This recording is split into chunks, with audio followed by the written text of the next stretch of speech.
நான் உனக்கு சொன்னதை செய்யும் அளவு உன்னை. ஆமென். ஹல்லேலூயா. இங்கே தாவீது ஒரு அனுபவத்தை, அதாவது கர்த்தர் நம்மை காப்பாற்றி, அதாவது இந்த காப்பாற்றப்படுகிறத உண்மையை நம்ம எப்போ ருசிப்போம் தெரியுமா? இந்த மரண விளிம்பில் போயிட்டு வருவோம் தெரியுமா? அப்பதான் ருசிப்போம். ஆமென். ஆனா போக விடாம காக்கிறத நம்ம பல நேரத்தில் என்ன பண்ணுகிறோம்? மறக்கிறோம். ஆமென். வெறும் பீரோவை யாரும் பூட்ட மாட்டோம். உள்ள கோல்டோ காசோ இருந்தா ஒரு லாக் இல்ல, டபுள் லாக்.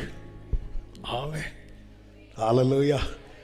இன்னும் காக்கப்படுகிறேன் சொல்றவங்க மாத்திரம் நல்ல எப்படி கை தட்டியோ கையை உயர்த்தியோ உங்களுக்கு எப்படி தேவனுக்கு மகிமை. ஹல்லேலூயா.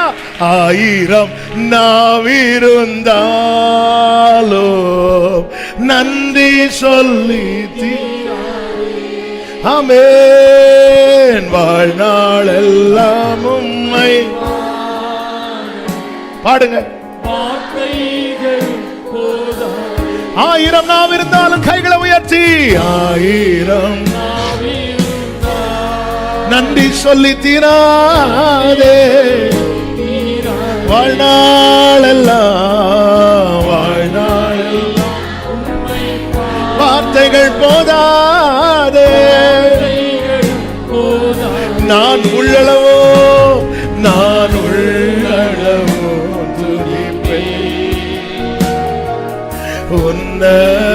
உன்னதரேசுவே நான் ஆமென். ஹல்லேலூயா. ஹல்லேலூயா. அவர் காப்பாற்றுகிறார். இதை ஆழ்ந்த வேலையே தாவீது ருசி தருகிறான். மற்றவர்களுக்கு இது இன்னும் புரியல, இது இன்னும் தெரியல. இவங்க பேசோர் ஆற்றை கடந்து போறாங்க. 200 பேர் நிக்கிறாங்க. இவங்க போகிற வழியில 12, 13, 14, 15 வசனங்கள் நீங்க பாத்தீங்கன்னா 11 இருந்து ஒரு எகிப்தியனை வழியில பாக்குறாங்க. அவனும் மயங்கின நிலையில இருக்கிறான். அவன் 3 நாள் ஆச்சு சாப்பிட்டு தண்ணி குடிச்சு. இவனை இங்க நேர கொண்டு வராங்க. ஆமென். இவனை நேர கொஞ்சம் எஃபெக்ட் கம்மி பண்ண. இவனை நேர கொண்டு வராங்க. கொண்டு வரும்போது தண்ணி கொடுத்தாச்சு, அப்பம் கொடுத்தாச்சு. அப்படியே மயக்கம் தெளிச்சிரு. நீ யாரு? இப்ப சொல்றாங்க, நான் அமலேக்கியன்ட்ட வேலைக்காரனா இருந்தேன். 3 நாளைக்கு முன்னாடி எனக்கு வியாதி வந்தது. என் எஜமான் என்னை கைவிட்டான். 14 சொல்றார், நாங்க தான் சிக்கலாக அக்னியினால் சுட்டெரித்து போட்டோம். நாங்க அந்த அமலேக்கியன் என்ன வச்சுதான் செஞ்சான். ஆனா எனக்கு ஒரு வியாதி, இனி என்னால முடியாதுன்னு வந்ததும் என் எஜமான் என்னை கைவிட்டான். அந்த 600க்கும் தெரியல. ஆனா தாவீது அங்கே ருசிக்கிறான். என் தந்தையும் தாயும் என்னை கைவிட்டாலும் கர்த்தர் என்னை 3 நாளைக்கு முன்னாடி வர அவன் தேவை. ஏன்னா அவனுக்கு ஆரோக்கியம் இருந்தது, அவன்கிட்ட பலன் இருந்தது. இனி அவன் நம்ம இப்போ உள்ள ட்ரெண்ட்ல சொல்லணும்னா கொரோனான்னு தெரிஞ்சதும் கைவிட்டானா. கூட்டிட்டே போயிட்டு நீங்க இறங்கு, கிளம்பு. ஹல்லேலூயா. எத்தனை நெருக்கங்கள்.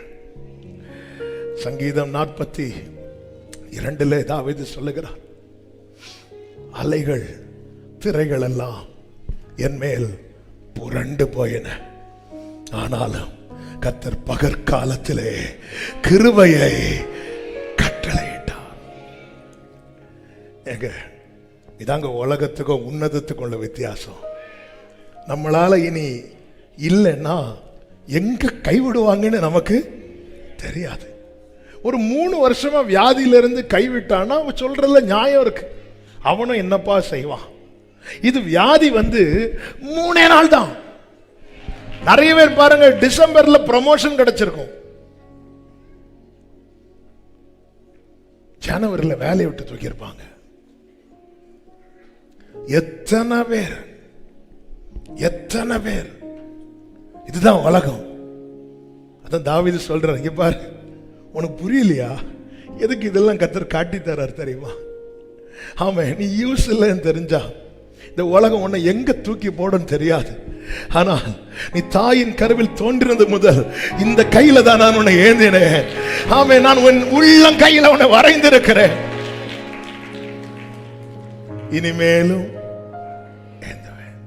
இனிமேலும் கர்த்தர் எனக்கு தந்தார்.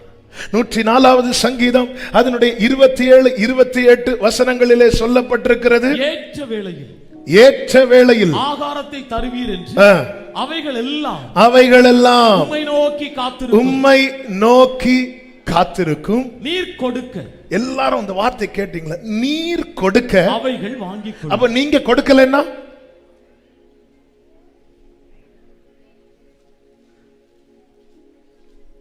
அவர் வடக்கை நோக்கி கொடு என்றும் தெற்கை நோக்கி வைத்திராதே என்றும் சொல்லுகிறவர். அவர் கொடுக்கலன்னா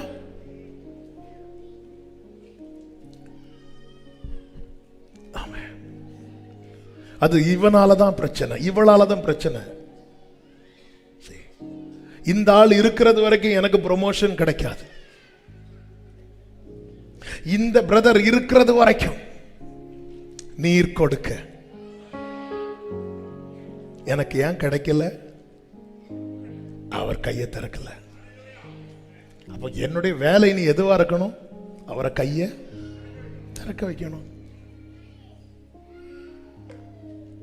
தட்ட வேண்டிய இடத்துல தட்டுவதற்கு பதில் எல்லா இடத்திலையும் தட்டி கொண்டிருக்கிறோம். ஜெபத்தை குறித்து லூக்கா 11 ஆண்டவராக இயேசு கிறிஸ்து சீஷர்களோடு பேசும்போது முதல் பகுதியிலே ஒரு பிரேயர் ஃபார்மேட்டை சொல்லிவிட்டு அடுத்து சொல்லுகிறார், உங்களில் ஒருவன் சிநேகிதனாய் இருக்கிறவனிடத்தில் பாதிராத்திரியில போய், என் சிநேகிதன் ஒருவன் வழி பிரயாணமா என்னிடத்தில் வந்திருக்கிறான், அவன் முன் வைப்பதற்கு என்னிடத்தில் ஒன்றுமில்லை, 3 அப்பங்களை எனக்கு கடனாக தர வேண்டும் என்று கேட்டுக்கொண்டான். உடனே அவர் சொல்றார், உள்ள இருக்கிறவர் சொல்றாரு, ஆமா, என்னை தொந்தரவு பண்ணாத, நான் எழுந்து உனக்கு தரக்கூடாது என்று சொல்லுகிறான். 8வது வசனம், பின்பு தன்னிடத்தில் அவன் வருந்தி கேட்கிறது நிமித்தமாவது எழுந்திருந்து அவனுக்கு தேவையானதை கொடுப்பான். அதன் அர்த்தம் என்னன்னா, அவன் தட்டிட்டே இருக்கிறான்.